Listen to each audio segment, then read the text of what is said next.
Dear student, Assalamu alaikum. All are frustrated and depressed, but don't be depressed and frustrated. Try to keep your mood up.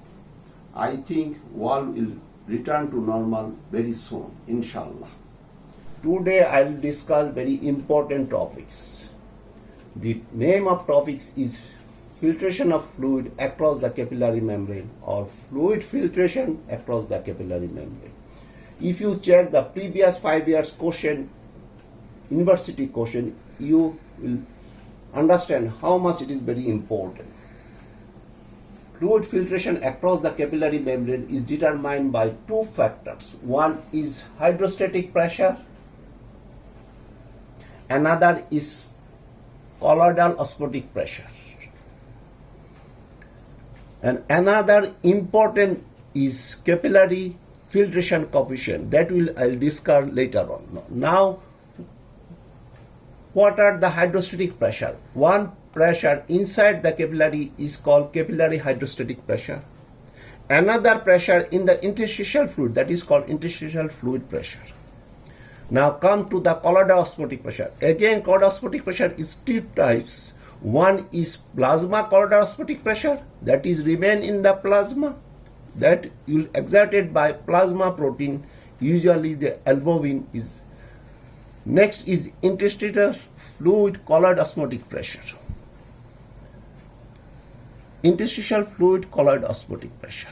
If you see this picture, you can understand this is the tag of water.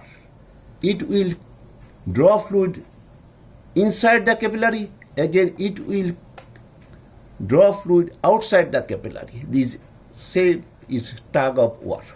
Here hydrostatic pressure in the capillary and hydrostatic pressure in the interstitial space. These four pressure determine the fluid filtration across the capillary. Now, interstitial fluid pressure usually is average is minus 3 millimeter of mercury. But in some place, the interstitial fluid pressure is positive. Which place? Brain. Another is kidney. Now, come to the analysis. Of this. You know the capillary length is 1 millimeter length.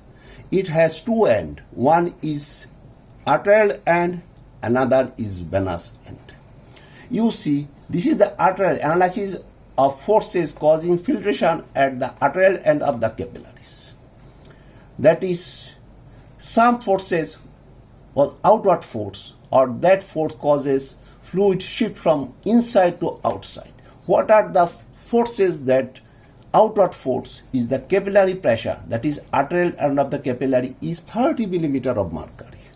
Next is negative interstitial free fluid pressure is 3 millimeter of mercury, and interstitial fluid colloidal osmotic pressure is 8 millimeter of mercury. If you add these three pressure, total outward force is 41 millimeter of mercury.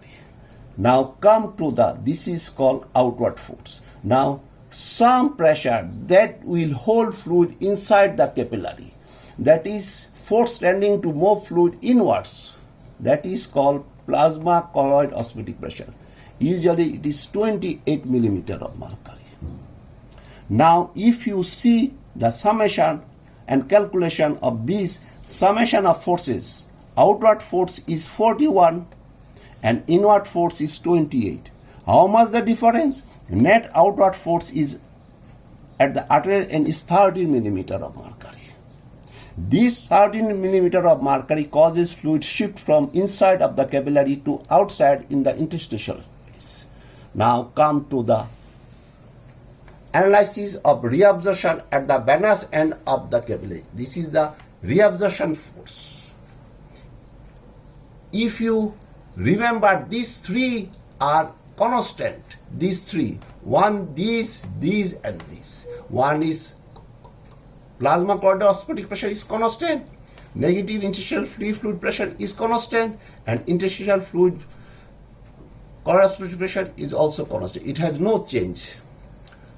Only change is which was outward force, which was inward force. Now you see the force tending to move fluid inwards. This is the plasma colloid osmotic pressure. It is 28 millimeter of mercury.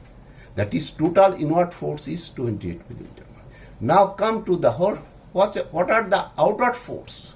Force tending to move fluid outwards. One is capillary pressure, that is venous end of the capillary is 10 millimeter of mercury.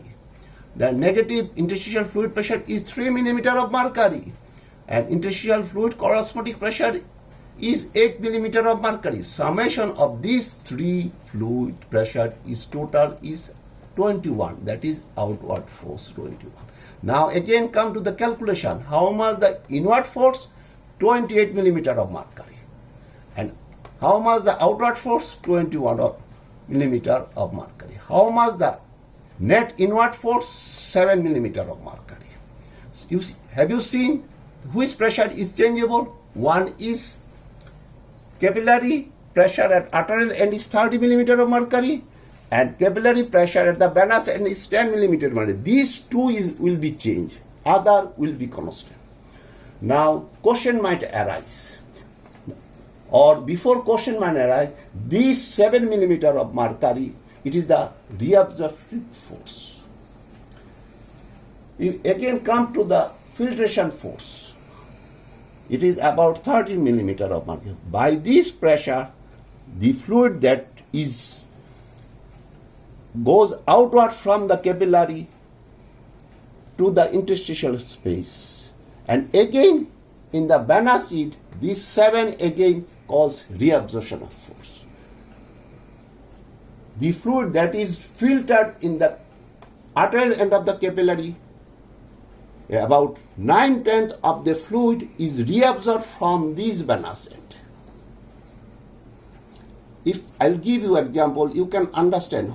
If 10 milliliter of fluid is filtered in the interstitial space in the arterial end, 9/10 of the fluid of that filtered will be reabsorbed from the venous end.